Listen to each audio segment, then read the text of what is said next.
강남 간다, 친구 따라 강남 간다라고 하는 말이 있습니다. 이 말의 뜻은 자신의 어떤 뚜렷한 주관이나 계획 없이 다른 사람에 이끌려서 덩달아 행동하게 되는 그런 것을 의미합니다. 그냥 아무 생각 없이 끌려다닌다라는 뜻인 거죠. 그런데 우리가 예수 그리스도를 따라간다라고 하는 것은 그저 친구 따라 강남 가는 일 정도는 아닙니다. 인생이 바뀌고 세계관이 바뀌고 삶의 모든 것이 전복되어지는 일입니다. 그것은 마치 결혼과도 같은 것이죠. 이제껏 혼자 살아오던 인생에서 누군가의 남편이 되고 또 아내가 되고 엄마 아빠가 된다는 것은 완전히 다른 인생을 살아가야 하는 것을 의미합니다. 우리가 그리스도인이 된다는 것도 마찬가지이죠. 더 이상 자기 자신을 위해 살지 아니하고 나를 위하여 십자가 지신 그 예수 그리스도를 따라 살아간다는 의미가 되는 것입니다. 나는 죽고 예수 그리스도로 사는 인생이 되는 것이죠. 그런데 우리가 그리스도인이 된다는 것은 우리의 어떤 선택이나 결정 때문이 아닙니다. 그것은 철저히 예수 그리스도의 선택이시고 작정이십니다. 오늘 본문에서도 4명의 어부들이 예수님의 제자가 되는데요, 그것은 그들의 선택이나 결정 때문이 아니었습니다. 예수님의 선택이었습니다. 예수님께서는 당신이 원하시는 자들을 직접 찾아가셔서 나를 따르라 라고 소명하고 계시죠. 그 부르심은 나를 따라 강남 가자 라고 하는 말씀이 아닙니다. 그것은 마치 야곱의 이름이 이스라엘로 바뀌는 것과 같습니다. 완전히 다른 인생을 사는 것이죠. 다른 세계관, 다른 가치관을 가지고 다른 삶의 방식으로 다른 목적과 열심 가지고 살아가게 되는 일입니다. 4명의 어부들은 바로 그런 이유로 지금 예수님께 부르심을 받고 있는 것입니다. 오늘 본문은 예수님께서 4 제자를 부르시는 장면인데요, 곧 베드로와 그의 형제 안드레 그리고 세베대의 2 아들이었던 야고보와 요한을 부르시는 내용을 담고 있습니다. 예수님께서는 이 4명의 어부들을 제자 삼으시기 위해서 직접 그들을 찾아가십니다. 이것은 매우 독특한 일이죠. 즉 당대에 행해지던 일반적인 방식으로 제자들을 모집한 것이 아니었습니다. 당시의 사람들은 스승이 먼저 제자들을 모집하러 다니지 않았습니다. 오히려 그 반대였죠. 제자가 되기를 원하는 사람들이 그 스승을 먼저 찾아가서 나를 당신의 제자로 삼아 주십시오라고 간청하는 것입니다. 이것은 사실 너무나도 자연스럽고 당연한 일이 될 것입니다. 목마른 사람이 숭늉 찾는 것 아니겠습니까? 배움에 열망이 있는 자가 탁월한 스승을 찾아가서 배움을 갈구하는 것이지, 스승이 먼저 제자를 찾아가서 나에게 배우라, 나의 제자가 되라 하는 법은 흔치 않습니다. 그런데 놀랍게도 예수님께서는 직접 제자들을 먼저 찾아가시더라는 것입니다. 그 이유에 대해서 마가복음 3장 13절부터는 이렇게 말씀합니다. 또 산에 오르사 자기가 원하는 자들을 부르시니 나아온지라. 이에 12를 세우셨으니 이는 자기와 함께 있게 하시고 또 보내사 전도도 하며 귀신을 내쫓는 권능도 가지게 하려 하심이로라고 합니다. 예수님께서는 당신이 원하는 자를 찾으셨습니다. 그 이유는 그들과 함께 하시고 그들에게 사명을 주시기 위함이었습니다. 예수님은 외적으로나 내적으로 어떤 탁월성을 가지고 있고 능력 있는 자들을 선택하신 것이 아닙니다. 어떤 조건을 보고 찾아가신 것이 아니라는 거죠. 오로지 주님께서 원하시는 자들을 찾아가신 것입니다. 자기가 원하는 자들이라고 하는 것은 곧 주님께서 처음부터 사랑하시고 주님의 종으로 삼으시기로 작정하신 자들을 의미합니다. 주님께서는 제자들을 직접 부르신 이유가 무엇입니까? 그것은 2 가지인데, 첫째로 자기와 함께 있게 하시려는 것이었고요, 또 다른 하나는 보내사 전도도 하고 능력도 행하게 하려 하심이었습니다. 주님께서는 먼저 제자들과 함께 하기를 원하셨습니다. 그리고 그들에게 하나님의 나라가 무엇이고 또 예수 그리스도가 누구이신지 가르치기를 원하셨던 거죠. 더불어서 그리스도를 닮아가기를 원하셨습니다. 우리가 누구를 사랑해서 그와 함께하면 어느 순간 그 사람을 닮아가게 되는 것처럼, 우리가 그리스도를 사랑해서 그분과 늘 함께한다면 우리는 예수 그리스도를 닮아가게 되어 있을 것입니다. 둘째로 주님께서는 제자들을 세상으로 보내시기 위하여 그들을 부르시는데요, 주님께서는 제자들을 사도로 보내셔서 복음을 전파하게 하시고 귀신도 내어 쫓게 하시고 놀라운 권능을 행하게 하십니다. 즉 제자들로 하여금 구원 얻을 영혼들을 추수하고자 작정하셨다는 것입니다. 예수님께서는 제자들과 함께 하시면서 영혼을 어떻게 추수할 수 있는지를 몸소 보여주셨습니다. 그것은 전파하는 사역, 가르치시는 사역, 고치시는 사역으로 이루어집니다. 이제 제자들은 예수님의 사역을 계승해서 직접 전파하고 가르치고 고치는 사역을 감당하게 되는 것이죠. 그렇다면 이제 예수님께서 이 4명의 어부들을 어떻게 제자로 삼으시는지를 그 과정을 한번 살펴보겠습니다. 예수님께서 제자로 삼으시기 위하여 찾으신 자들은 시몬 베드로, 그리고 그의 형제 안드레, 그리고 세베대의 2 아들 야고보와 요한이었습니다. 베드로와 야고보와 요한은 예수님의 세 제자로 분류되어지죠. 여기에 한 사람의 제자를 더 포함시키게 되면 아마 안드레가 포함될 것입니다. 그러니까 베드로, 야고보, 요한은 예수님께로부터 가장 먼저 부르심을 받은 제자 중 한 사람이었습니다. 예수님께서는 갈릴리 해변으로 지나가시다가 베드로와 안드레가 그물을 던지시는 것을 보았습니다. 그리고 곧바로 그들에게 가까이 가셔서 나를 따라오라 라고 명령하시죠. 그러니 2 사람이 곧 그물을 버려두고 따르니라 라고 합니다. 머뭇거리지 않았다는 뜻입니다. 뿐만 아니라 야고보와 요한을 보시고도 동일하게 그들을 부르십니다.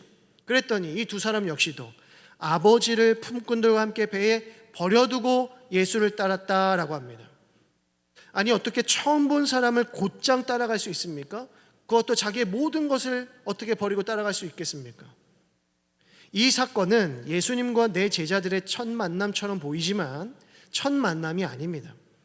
요한복음 1장을 보게 되면 세례 요한의 제자 2 사람이 세례 요한 옆에 있다가 세례 요한이 예수님을 바라보면서 보라 하나님의 어린 양이로다 라고 하는 것을 듣고는 곧바로 예수님의 제자가 되었습니다.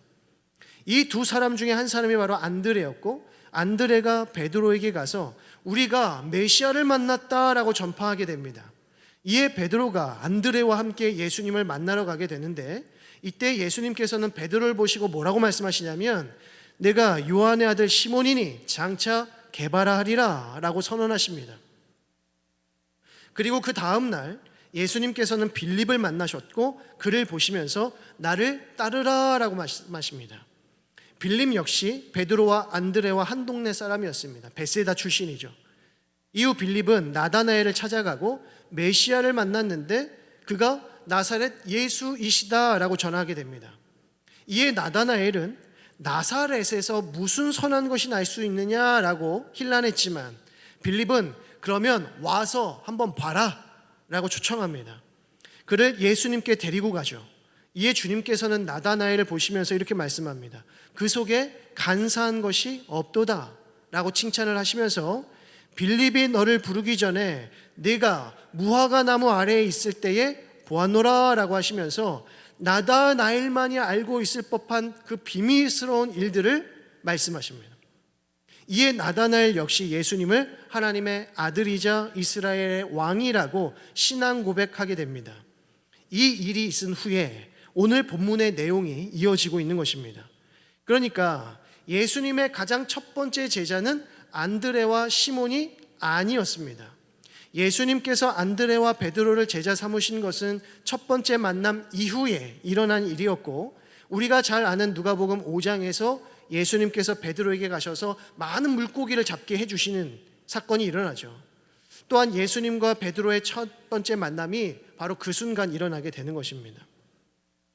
베드로는 이미 예수님과 2번 이상 만났던 것이죠. 예수님은 이 네 사람을 제자로 부르실 때 이렇게 명령하십니다. 17절의 말씀을 보시면 나를 따라오라 내가 너희로 사람을 낚는 어부가 되게 하리라. 누가복음 5장에서 주님께서 베드로를 부르실 때에도 이렇게 말씀하셨습니다. 무서워하지 말라 이제 후로는 내가 사람을 취하리라. 예수님께서는 이 말씀의 그림 언어로서 수많은 물고기를 한 번에 잡게 되는 기적을 베푸신 것입니다. 이 기적은 물고기를 많이 잡았다라는 것에 초점이 맞추어져 있지 않습니다. 베드로가 예수님을 신적인 분으로 알게 되었다라고 하는 사실에 포커스가 맞춰져 있는 것이죠. 그래서 베드로는 곧바로 자신의 모든 것을 버리고 예수님을 따라 나서게 될 수 있었습니다. 그러면 사람을 낚는 어부가 된다라는 것은 어떤 의미일까요? 어부는 낚시꾼과 다르죠. 낚시꾼은 낚싯대를 가지고 물고기를 한 마리 한 마리 잡아내는 사람입니다. 그리고 대개 취미로서 낚시를 하는 거죠. 그런데 어부는 다릅니다. 어부는 물고기를 한 마리씩 잡지 않습니다. 그물을 던져서 한꺼번에 많은 물고기를 잡는 사람들입니다. 그리고 취미로 물고기를 잡는 것이 아니라 그 일이 자신의 생계입니다. 생명과 직결된 일입니다. 그래서 어부는 재미로나 장난식으로 물고기를 잡지 않습니다. 물고기를 잡지 못하면 그날은 굶어야 하는 것이죠. 베드로는 예수님께서 승천하신 이후에 예루살렘의 솔로몬 행각에서 2번에 걸쳐 복음을 전파하게 되는데, 이 단 2번의 설교로 8,000명의 사람들이 회심하게 되고요, 이 사람들을 중심으로 예루살렘의 명실공히 초대교회가 세워지는 것입니다. 그러나 이러한 초자연적 사건은 매번 일어나는 일이 아닙니다. 베드로가 설교를 할 때마다 이렇게 많은 사람들이 회심하는 것이 아닙니다. 부흥은 매번 일어나지 않기 때문입니다. 부흥은 대개 처음 시작점에서 발생합니다. 우리나라에서도 1907년에 평양 대부흥 운동이 일어났는데, 이때의 부흥은 우리나라 교회가 처음 태동하던 매우 중요한 시점에 있었습니다. 그리고 이 부흥의 역사를 통해서 그리스도의 복음이 전국 각지로 흩어지게 되고요, 전도와 선교의 불이 타오르게 되는 그 발화점이 되었습니다.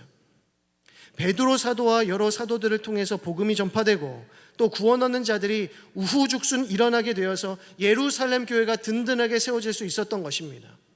그리고 얼마 지나지 않아 기독교 박해가 시작되고요, 성도들은 이방 지역으로 뿔뿔이 흩어지게 되죠. 그러나 성도들이 밟는 곳곳마다 그리스도의 복음이 전파되고 구원 얻는 일들이 일어나고 또 다른 교회들이 세워지더라는 것입니다. 바로 이것이 사람을 낚는 어부의 의미입니다. 초대교회 성도들은 목숨을 걸고 영혼 구원에 힘썼습니다. 그러한 이들이 있었기 때문에 지금의 교회들이 세워질 수 있었고, 우리가 안전하고 평안하게 신앙생활을 할 수 있는 것이죠. 이렇게 주님의 부르심을 받은 어부들은 그 부르심에 어떻게 반응합니까? 18절의 말씀을 보시면 베드로와 안드레는 그물을 버려두고 주님을 따랐다라고 합니다. 그리고 20절은 야고보와 요한이 그의 아버지 세베대를 품꾼들과 함께 배에 버려두고 주님을 따랐다라고 말씀합니다. 이 네 어부들은 모두 자신의 모든 것을 다 버리고 주님을 따랐다라는 것을 알 수 있습니다. 네 사람은 자신의 전부를 버린 것입니다. 자신의 직업을 버리고 이제까지 축적해온 자신의 지식과 경험을 다 버렸습니다. 심지어 자신의 재산 목록 1호인 배를 버리고 더욱이 자기 아버지와 가족들까지 내버려 두고 주님을 따랐다라고 말합니다. 이러한 내용이 의미하는 바가 무엇일까요? 우리가 기독교 신앙을 가지려거든 집도 버리고 재산도 버리고 직업도 버리고 심지어 사랑하는 가족들까지 다 버리라는 그런 의미이겠습니까? 이 말씀은 예수 그리스도를 우리 인생 가운데 최우선 순위로 두어야 한다는 것을 말씀합니다. 바로 그들이 제자입니다. 그리스도를 위하여 모든 것을 포기할 각오가 되어 있는 자들이 그리스도의 제자입니다. 세상의 것들로 인하여 우리가 그리스도를 따르지 못하게 된다면 차라리 그 모든 것들을 폐기 처분해 버리는 것이 낫다는 것이죠.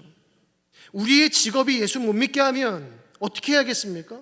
우리의 가족이 예수 못 믿게 하면 어떻게 됩니까? 우리의 지식과 우리의 경험이 예수 못 믿게 하면 어떻게 되겠습니까? 다 폐기 처분해야 되는 것이죠. 우리는 오늘 오전 말씀에서도 우리 그리스도인들에게 가장 중요한 우선순위는 하나님의 뜻을 행하는 것이라고 배웠습니다. 그것이 우리의 양식입니다. 진정한 그리스도인은 떡으로 사는 자들이 아니라 하나님의 말씀으로 살아가는 자들입니다. 우리 육신의 만족을 위해 사는 자들이 아니라 하나님의 영광을 위하여 사는 자들이라는 것이죠. 이러한 정체성을 가진 자들이 이 세상의 것들에 발목 잡혀서 그리스도를 따르는 삶을 살지 아니하고 하나님의 뜻을 행하지 않는다면 이 얼마나 수치스럽고 탄식할 만한 일이 되겠습니까? 세상 사람들은 이 말씀을 듣고는 아니 어떻게 가족을 버리라고 하는가? 어떻게 직업을 버리라고 하는가? 어떻게 재산을 버리고 예수를 따르라고 말하는가? 도저히 납득할 수 없다. 기독교는 너무 맹목적이고 편협하다. 조롱할지 모르겠습니다. 그러나 우리의 믿음은 완전히 다른 고백을 합니다. 우리가 예수 그리스도를 최고의 우선순위로 두어야 하나님께서 우리의 모든 필요를 채우신다라고 고백합니다. 하나님께서 내가 하나님을 위하여 모든 것을 버릴 때에 하나님은 우리를 위해서 모든 것을 채우신다라고 고백합니다.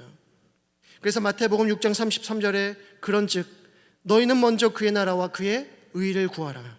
그리하면 이 모든 것을 너희에게 더하시리라. 예수님께서는 왜 예수님 자신을 위하여 우리의 부모를 버리라 하시고 가족을 버리라 하시고 재산과 직업 모두를 포기하라고 말씀하시겠습니까? 그 모든 것을 우리 주님께서 어떻게 하시겠다? 책임지시겠다. 그건 내가 책임지겠다. 그러니 너는 오직 나만을 위하여 떠나라. 나만을 의지하라 라고 말씀하시는 겁니다. 바로 여기서 예수님의 부르심의 비밀이 담겨 있습니다. 주님께서는 나를 따라오라 말씀하실 때 이미 우리의 모든 것을 책임지시기로 작정하신 것입니다. 주님은 이렇게 약속하시는 것이죠. 너의 부모와 너의 배우자와 너의 자식과 재물과 직업 이 모든 것을 내가 책임질 테니까 너는 오직 나만을 위해 살아가라. 나만을 최우선순위로 삼고 날마다 하나님의 양식으로 너를 가득 채우라 라고 말씀하시는 겁니다. 말씀을 맺습니다. 주님께서 우리에게 나를 따라오라 라고 부르시는 것은 우리를 괴롭게 하시기 위함이 아닙니다. 우리를 고생하게 하시려는 것이 아닙니다. 도리어 우리의 모든 것을 책임지시려고 하시는 겁니다. 그리고 우리로 하여금 오직 그리스도를 바라보고 하나님의 일을 하도록 하시기 위함입니다. 우리는 이 예배 시간이 끝나면 다시 우리의 일상으로 돌아가게 됩니다. 우리의 일상에는 여전히 우리의 부모님, 우리의 배우자, 자녀들, 가족들 그리고 삶의 터전이 기다리고 있습니다. 그것은 그대로 있습니다. 그러나 우리가 예수 그리스도를 가장 높은 자리에 모시고 있다면 이 모든 것들은 우리 하나님께서 다 책임져 주십니다. 다만 우리는 우리의 가정에서, 우리의 직장에서, 우리의 재물에 대해서, 우리의 모든 관계 속에서 오직 예수 그리스도만을 높여드려야 합니다. 그것이 우리의 사명입니다. 더 나아가 주님을 알지 못하고 방황하는 영혼들에게 삶의 우선순위를 바르게 할 수 있도록 그들에게 복음을 제시하고 그들의 영혼을 주님께로 인도해야 합니다. 그것이 우리의 양식이어야 하고 우리의 삶이어야 합니다. 이번 한 주도 나를 따라오라 부르시는 그 주님의 부르심에 기쁨으로 화답하며 우리에게 주어진 거룩한 사명들을 충성되이 감당하는 저와 여러분 되기를 소망합니다. 주님께서는 우리에게 더 큰 기쁨과 행복으로 우리를 충만케 해주실 줄로 믿습니다. 기도하겠습니다. 하나님 아버지 은혜와 사랑을 감사드립니다. 이 오후의 시간에도 저희들 귀한 예배 자리로 불러 모아주시고 하나님의 말씀으로 하나님의 귀한 은혜를 덧입혀 주심이 감사드립니다. 하나님 이 시간 우리에게 주신 말씀을 따라 주님께서 나를 따라오라 하실 때에 그 영광스러운 부르심을 기억하며 기쁨으로 따라 나설 수 있도록 인도하여 주시고 우리가 어디에 있든지 그 부르심에 합당한 삶을 살아갈 수 있도록 인도하여 주옵소서. 우리의 일상 속에서 우리의 삶의 우선순위를 바르게 세우게 하여 주시고 여전히 주님을 알지 못하는 자들을 우리의 가슴에 품고 기도하며 생명의 복음을 전파할 수 있는 믿음의 백성들 다 되게 하여 주옵소서. 우리가 먼저 하나님의 나라와 하나님의 의를 구할 때 이 모든 것을 채우리라 약속하신 그 하나님의 놀라운 은혜를 기억하며 하나님 우리가 다른 것 의지하지 않고 세상의 것들 두려워하지 않고 오직 하나님만을 바라보며 다름질할 수 있는 귀하고 복된 인생 되게 하여 주옵소서. 믿고 감사드리며 예수 그리스도의 이름으로 기도드립니다. 아멘.